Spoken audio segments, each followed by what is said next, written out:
Well, good morning. This has been a weekend long in coming. There have been a lot of coverage and talking about it, anticipation. Were you guys all kind of watching the coverage of this? It's finally coming, right? Taylor Swift and Travis Kelce got married this weekend, so I'm glad you're excited about that. Now, I hope you all had a good 4th of July as we celebrate 250 years of this country, and today we celebrate, as always, over 2,000 years of God's kingdom. I just want to encourage you, we're so blessed, so lucky to have a man of his knowledge, Buddy Payne, coming with us the next 2 Wednesdays. Buddy is what we would call an expert on this in-depth evidence of creation versus evolution. He's traveled all over not only this country, but over the world presenting this information. He'll be with us these next 2 Wednesdays. You don't want to miss this. This is going to be just powerful, wonderful, concrete evidence that will boost our confidence in our faith and knowledge of God and His Word. So I started looking, as I do sometimes, some of the more difficult subjects that sometimes need to be talked about, and to see if there was something we hadn't discussed over the last 3.5 years. And there is one subject, at least one subject, that I came up with. So I thought, well, we'll talk about that today. We don't want to shy off of these things. Not that we make a hobby of it, but oops, forgot about that one. We're going to talk about Christians and dancing today. And this is something that is a difficult subject, and we're going to try to bring a fairness, a truthfulness to this. The first thing I would say is you might have heard a preacher get up in a pulpit at some point in your Christianity and blanketly say something like this: dancing is a sin. And maybe even you agreed with that. Maybe you were taught that way growing up, that dancing is a sin. Well, the problem with something like that is that we have an inspired writer that we use oftentimes to talk about how to live a godly life, godly wisdom.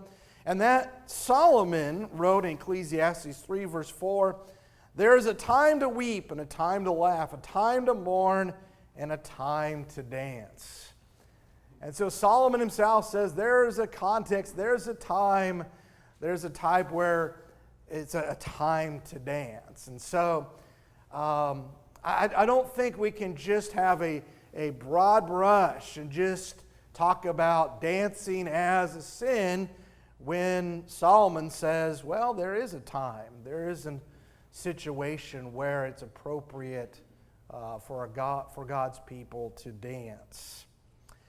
Well, it's a difficult subject because on the other end, you may have heard someone say something like this: oh, there was dancing in the Bible, and so dancing's not a sin. And so again, on the opposite end, this broad brush of, well, there's dancing in the Bible, and so we can dance today. Well, I think that also is a wrong approach, a wrong thought of this, because we do have a story that involves a certain type of dancing.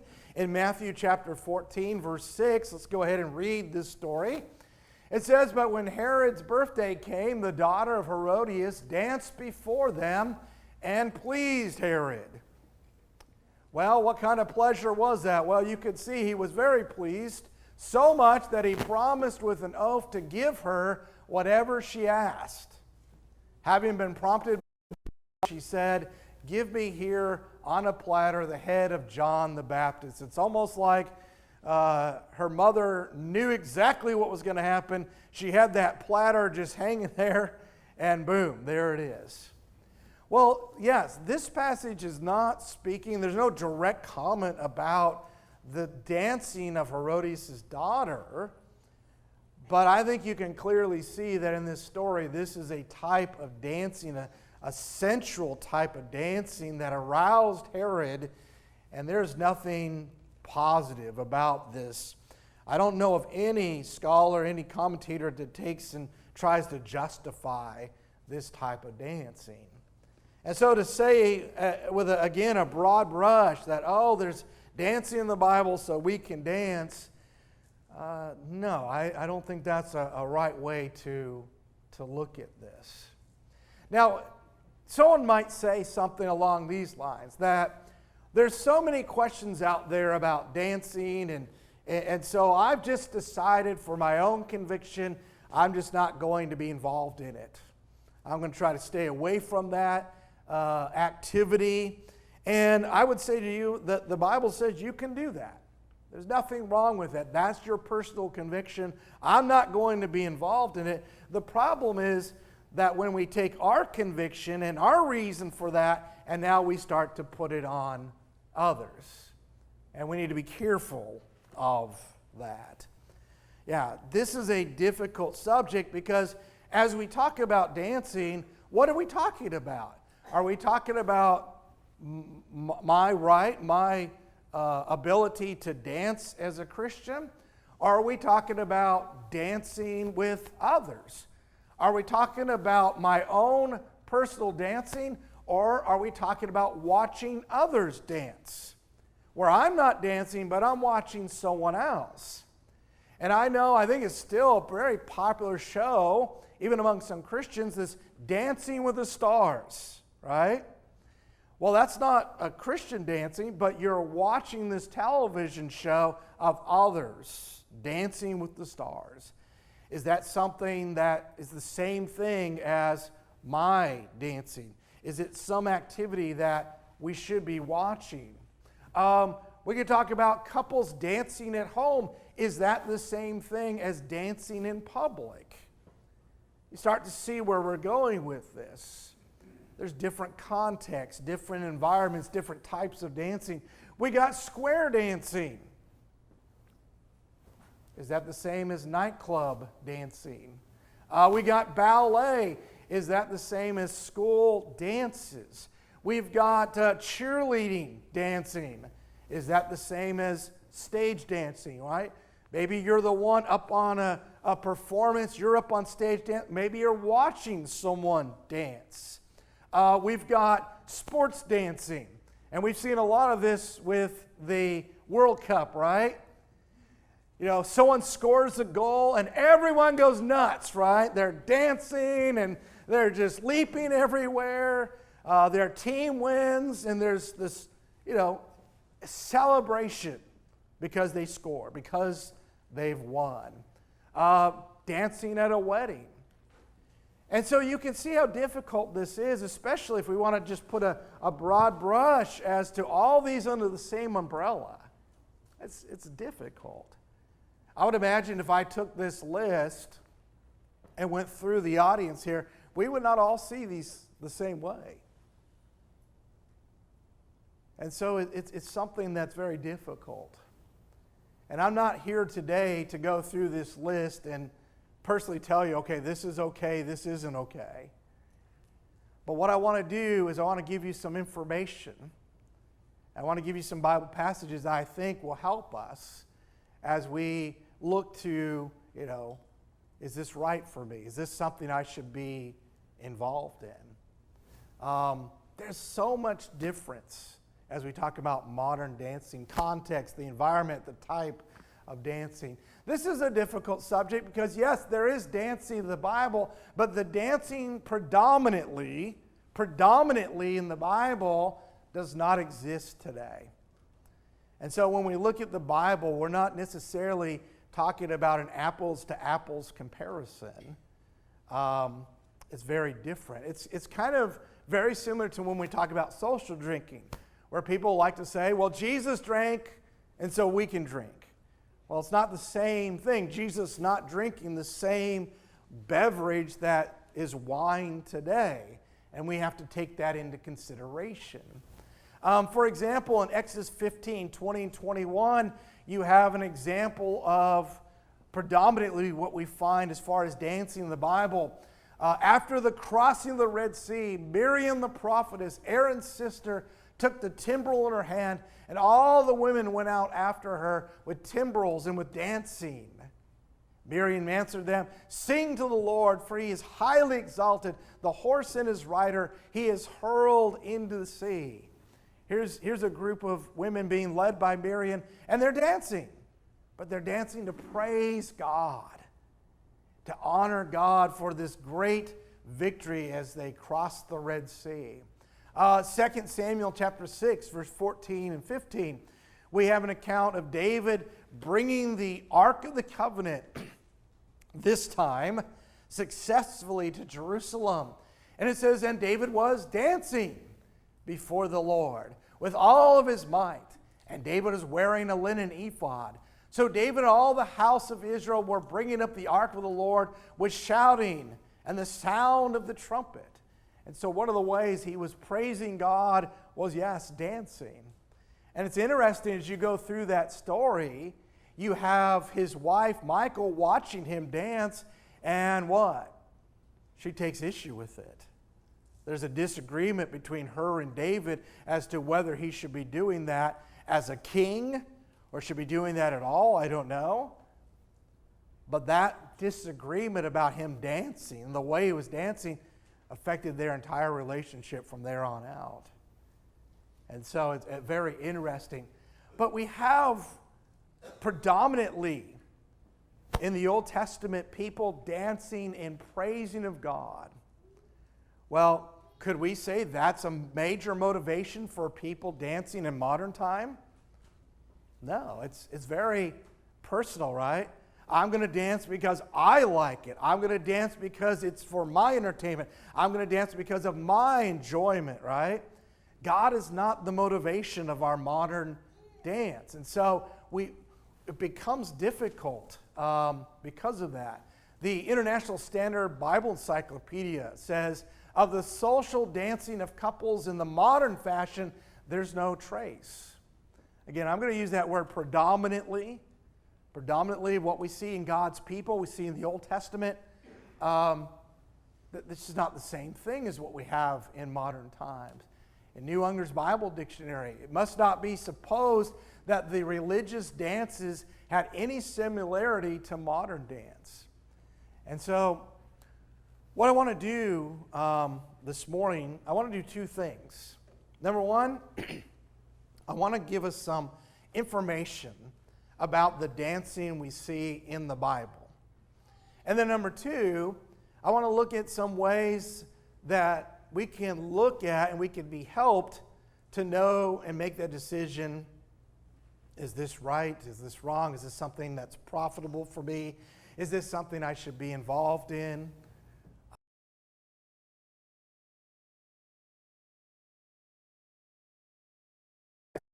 About decision making. One of the important things of making a good decision is trying to get knowledge, good, truthful knowledge.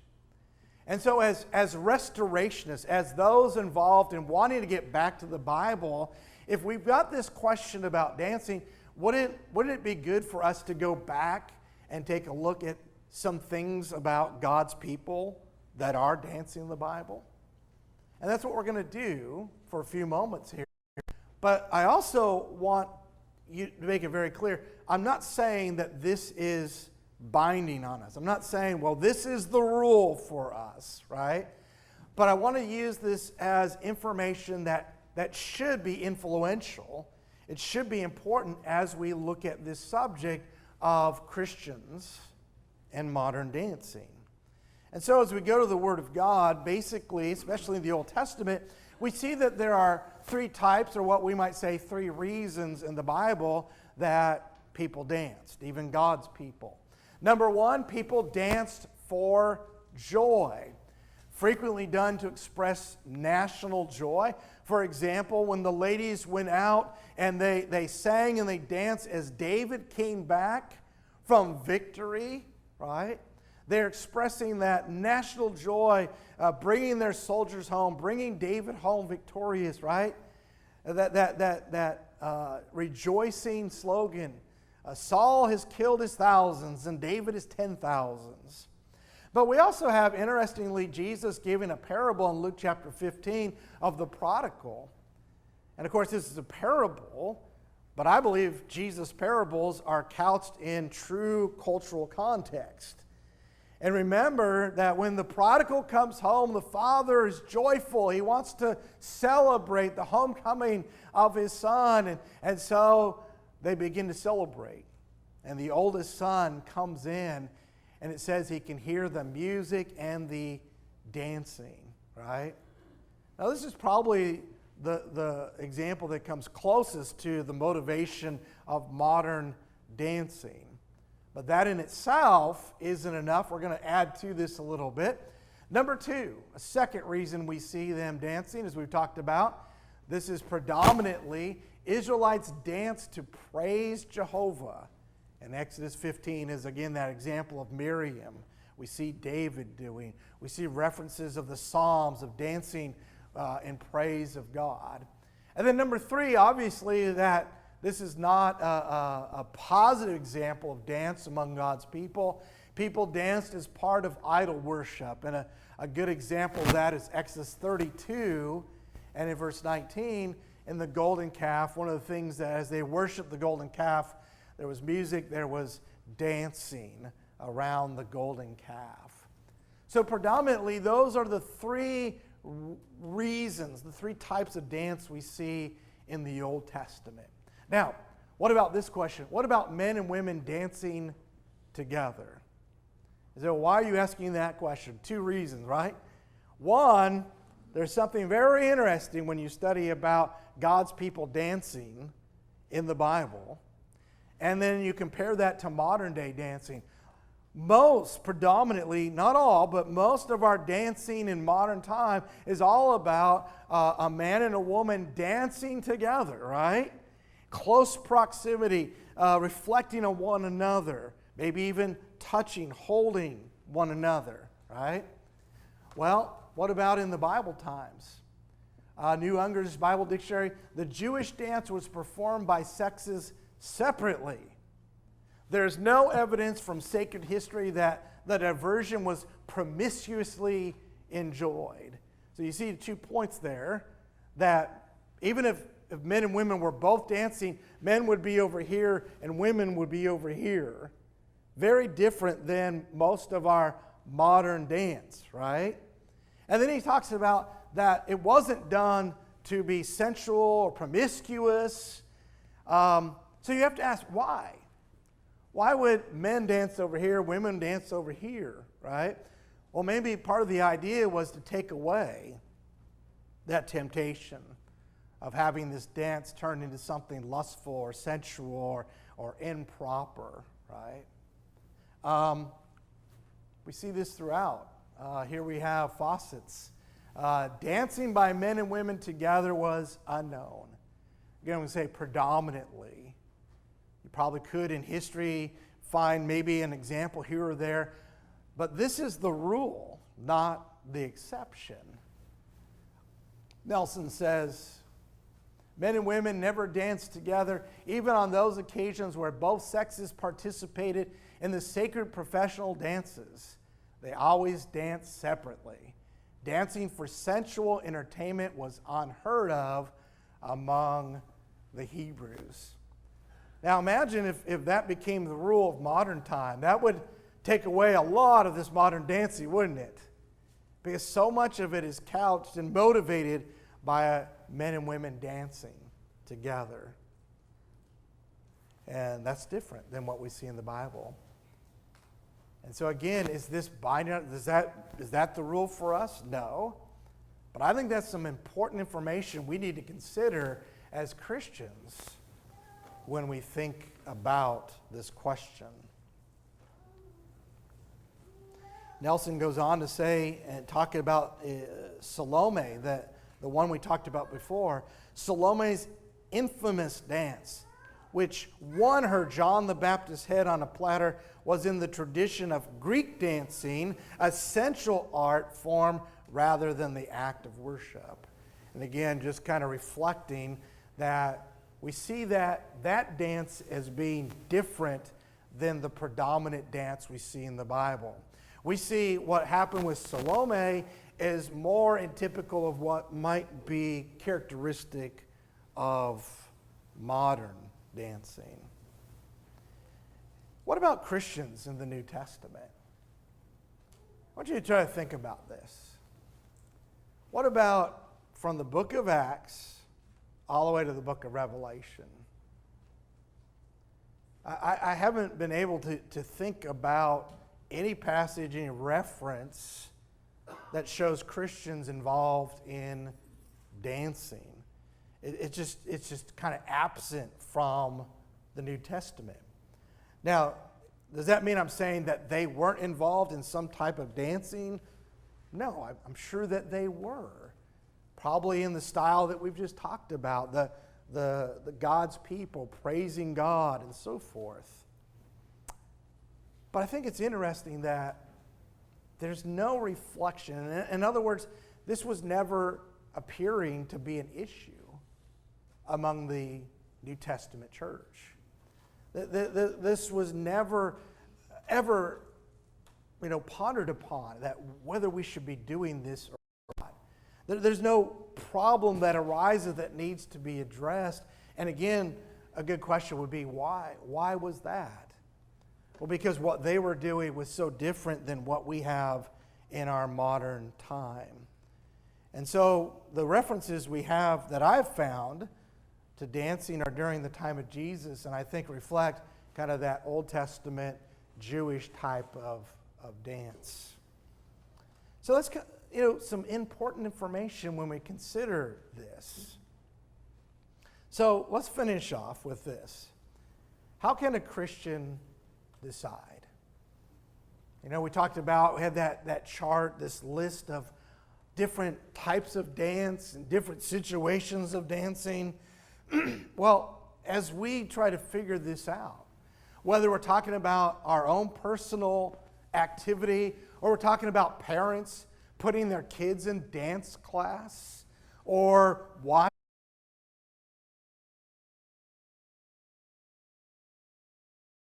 as far as what the Bible records, but we clearly know some things involved with dancing that are sinful. For example, if we were to go to Romans 13, verse 13, which was our scripture reading today, Paul writes to these Christians, let us behave properly as in the day. Right? That's what the Bible tells us. We are to be the people of the light.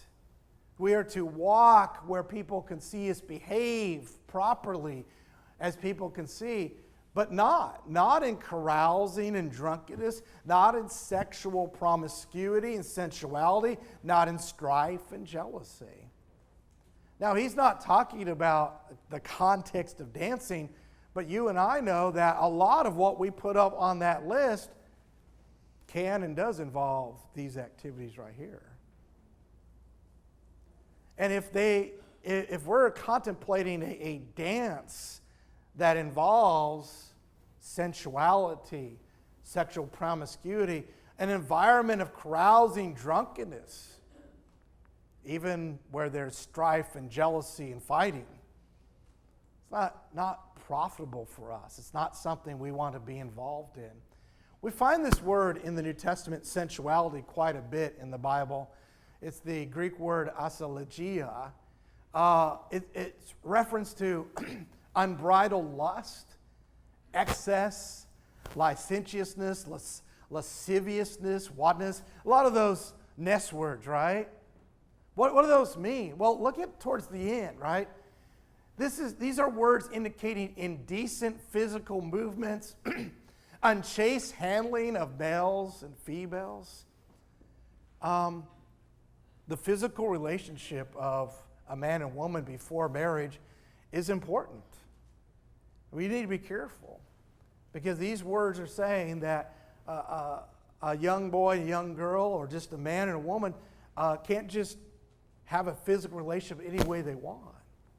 There's a properness to it. As we talk about the handling of a male and female before marriage, that's that word sensuality. And I think we'd all agree that we can't just have a broad brush that, oh, well, there's dancing in the Bible, so you can dance. No, if it's involved in this in any way, it's something we need to stay away from.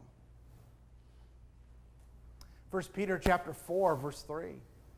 For the time already past is sufficient for you to have carried out the desires of the Gentiles, having pursued a course of sensuality, there's that word again, lust, drunkenness, carousing, drinking parties, and abominable idolatries. Again, what's going on in this environment, this context of dancing? These passages like this can help us very clearly. We know these things are sinful. However, they are portrayed in our behavior, our actions. Dancing doesn't make it any less true. Matthew 5, 28, 29, Jesus says, I say to you that everyone who looks at a woman with lust for her has already committed adultery with her in his heart. I think we'd all agree a lot, not all, but a lot of modern day dancing has the potential or does lead to this very violation of what he talks about. He goes on to say this, if your right eye makes you stumble, tear it out, throw it from you. For it is better for you to lose one of the parts of your body than for your whole body to be thrown into hell. This is a case where Jesus is using what we might call hyperbole, right? Exaggeration. Plucking out one's eyes, well, not physically, but spiritually. But he's trying to make the point. He's trying to paint that picture of how important what he just said is for those trying to live in his kingdom. What about immodesty? 1 Timothy chapter 2, verse 9 and 10. Paul writes, I want women to adorn themselves with proper clothing. Well, the fact that he says proper clothing, that must mean that there is a improper type of clothing. He goes on to describe this as modestly and discreetly. We are to adorn ourselves outwardly so that what? What comes through our actual adornment, what people actually see, is the means of good works, as is proper, there's that word again, proper for women making a claim to godliness. Peter, very similarly, in 1 Peter 3, verse 2 through 3, writing to Christian wives as they observe your chaste and respectful behavior. Again, as you look at that, how does dance reflect that type of behavior? Is it showing that chaste and respectful behavior? He goes on to write, your adornment must not be merely external, the braiding the hair, or the wearing of gold jewelry, the putting on of dresses. And I like how the New American Standard translators put that, not merely. Not merely. Don't let it just be the outward appearance. Well, I think we'd all have to agree a lot of dancing in our modern sense involves immodest, severely immodest dress. Should Christians be involved in that type of thing? Obviously not. Let me tell you an example of kind of the interesting, I don't know how to put this, but I'll just tell you the story. When our one of our sons was in high school, and this was in California, they were having a school dance.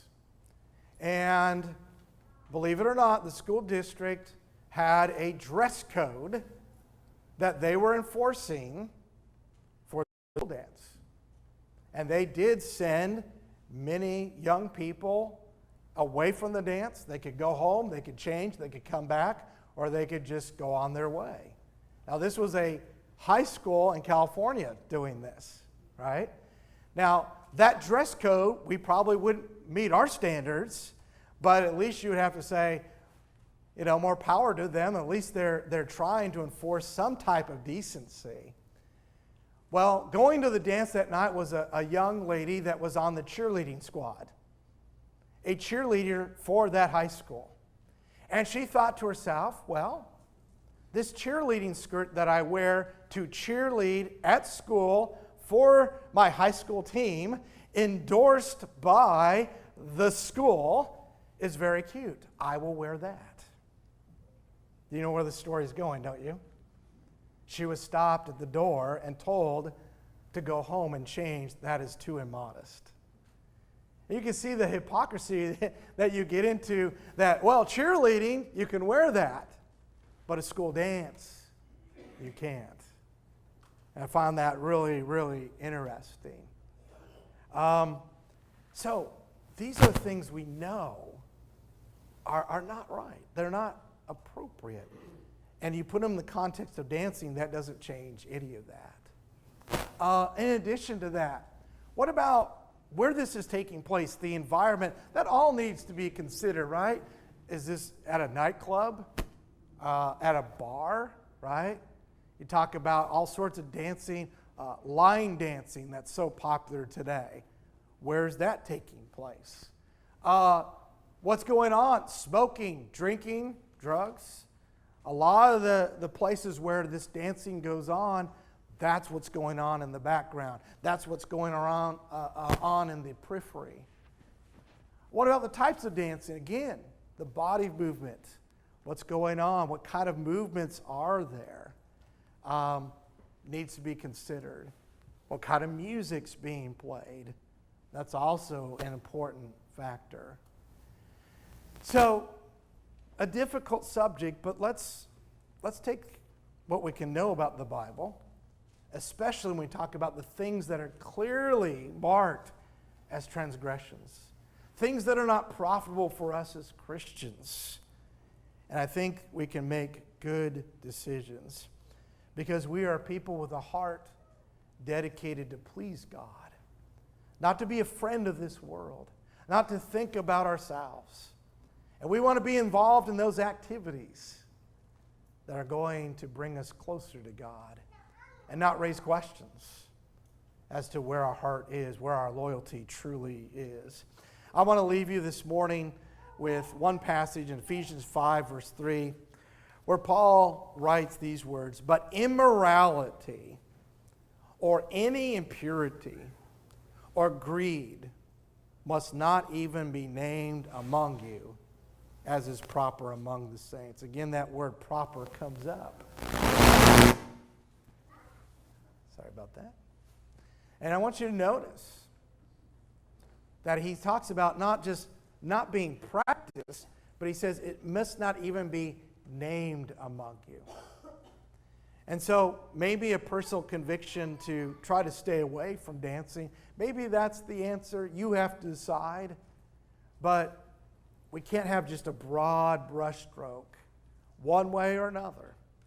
But we all have to answer to God the decisions we make. And we want to err on the side of righteousness.